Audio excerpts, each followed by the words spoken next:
ሰላም ጤና ይስጥልኝ ውድና የተከበራችሁ የዩቲዩብ ቻናል ተከታታዮች እንደምን አላችሁ? የሰዓቱን አጫጭርና ወቅታዊ መረጃዎችን ይዘንላችሁ ቀርበናል። የዩቲዩብ ቻናላችን ሰብስክራይብ በማድረግ ቤተሰብ እንድትሆኑ በአክብሮት እንጋብዛለን። የራያ ኮማንድ ፖስት በህወሓት ኃይሎች ጥቃት ከ2 ዓመት በኋላ መፍረሱ ተገለጸ።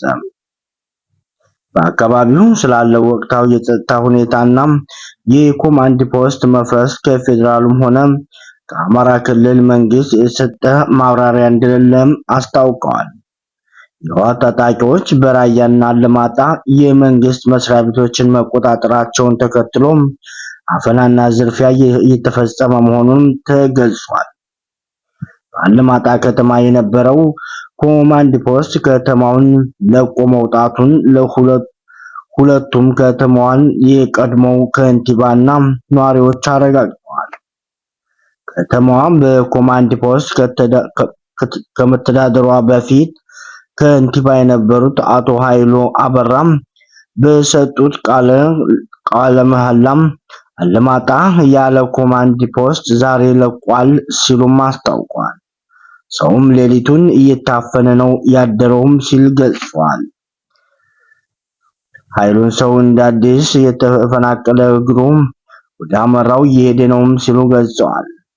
የሆነው ሌሊት ላይ ነው ያሉት መከላከያ የፌዴራል ፖሊስ አላማጣ ከተማን ለቆ መውጣቱን ተከትሎ የህወሓት ታጣቂዎች ንጹሃን ሰዎችን አፍነው መውሰድና ማሰር ጀምረዋል ሲሉም አብራርተዋል።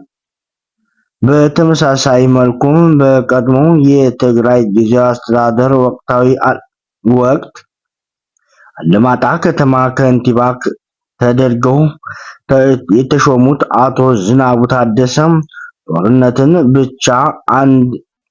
ብቻ እንደ መፍትሄ አድርጎ የሚወስደው የህወሓት ቡድን አሁንም ወደ ጦርነት ሊያስገባን ይችላል ሲሉም አብራርተዋል። ወደ ሌላ መረጃ አለፍን። የአሜሪካ ፕሬዝዳንት ዶናልድ ትራምፕ ኢራን ወደ ድርድር ጠረጴዛ ትመጣለች አሊያም የሚመጣውን ትቀበላለች ሲሉ አስጠነቀቁ። በወሎ ከተማ በተደረገው ሰልፍ ንግግር ያደረጉት ዶናልድ ትራምፕ በነገራችን ላይ ሌላ ቆንጆ የአሜሪካ አርማዳ ወደ ኢራን በፍጥነት የተጓዘ ነው ሲሉ ገልጸዋል። ዲፕሎማሲያዊ ጥረቶች በሂደት ላይ ቢሆኑም የአሜሪካ ባህር ኃይል በቀጠና ግጭት እንዳይከሰት በከፍተኛ ዝግጅት ላይ ነው በማለት ተናግረዋል። ፕሬዝዳንቱ በዚህ ንግግራቸው ኢራን ወደ ድርድር ጠረጴዛ ትመጣለች አሊያም የሚመጣውን ትቀበላለች ነው ያሉት ሲሉም አብራርተዋል። አሜሪካ ከቀናት በፊት ዩኤስኤ አብርሃም ሊንከን የጦር መርከብ ወደ ምዕራብ እስያ የላከች ሲሆን የአሜሪካ ፕሬዝዳንት ዶናልድ ትራምፕ ኢራን ከአሜሪካ ጋር በአስቸኳይ ስምምነት ላይ ካልደረሰች ከአሜሪካ የሚገጥማትን ቀጣዩን የጥቃት ከዚህ በፊት ከነበረው በጣም የከፋ ይሆናል ሲሉም አስጠንቅቀዋል። ከጥቂት ሳምንታት በፊት በኢራን የተነሳውን የተቃውሞ ተከትሎም ትራምፕ ኢራን ላይ ጥቃት ሊፈጽሙ እንደሚችሉም አንስተዋል።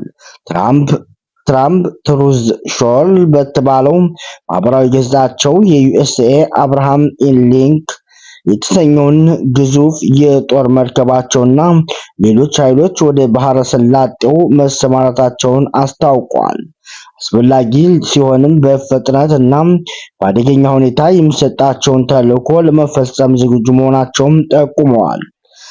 ምንም እንኳን የዚህ የአውሮፕላን ማረፊያ ያለውን መርከብ ትክክለኛ አድራሻውን ከአንድ ሳምንት በላይ ይፋ ያደረገው ቢሆንም አንድ አውሮፕላን ኦማን አካባቢ ሲያርፍ ፍላይደር 24 በተባለ የአውሮፕላኖች መከታተያ ድረገጽ በመመታቱ መርከቡ ኦማን አካባቢ እንዳለም ጠቁመዋል።